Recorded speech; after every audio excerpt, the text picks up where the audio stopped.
Merong mga tanim yung kuya ko na sitaw. Yan, tumutubo na siya. Yan.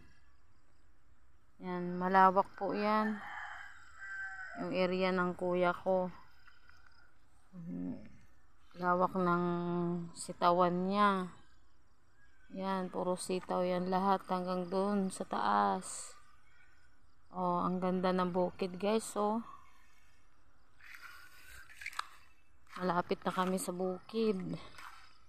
Tignan mo yung bundok. Yan, yung mga sitaw. Maliit pa lang, kakatanim lang ng mga yan. Yan.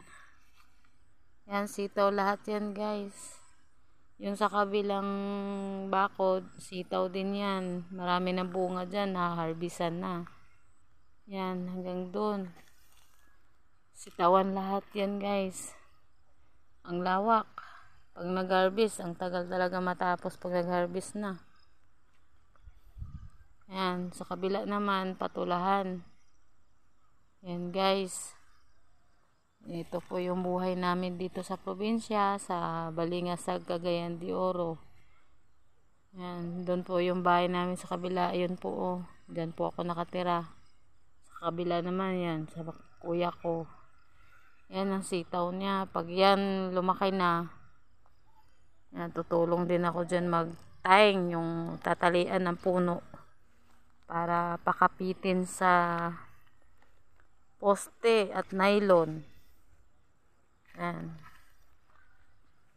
Yan, guys. So, ngayon lang ako ulit nag video. Ngayon lang ulit nakapag kasi wala pa akong ma-video eh. O yan. Yan sitaw. Ganda ng tubo niya, guys, kasi nadidiligan siya kanina. Naanuhan siya, buti hindi rin tinuka ng mga manok. Bantayanan pa talaga kasi tutukain ng manok to, guys eh. Yan, ang ganda ng tubo ng sitaw. Tsaka talagang pure buyag, pure usog. Yan. Ang lawak nito. Mahal pa naman ang kilo ng sitaw ngayon. Naka-jackpot na naman yung kuya ko nito. Marami tong sitaw sa isang puno. Mga ilang piraso ang bunga nito. Bantayanan pa talaga siya kasi tutukain ng mga manok to eh. Yan, guys. So, hanggang sa muli. Sa ulit ng magbibideo ako ulit. Pag yung pagtaingan na siya.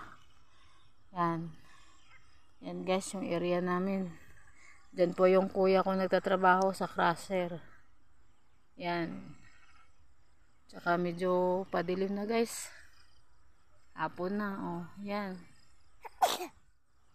Lumalabas na yung buwan. Kasi hapon na. Halo dilim na yun. Ang kuya ko sa dulo. Hindi ako makapag-video na maayos, guys, kasi karga-karga ko yung baby ko, yung bunso kong anak. Yan.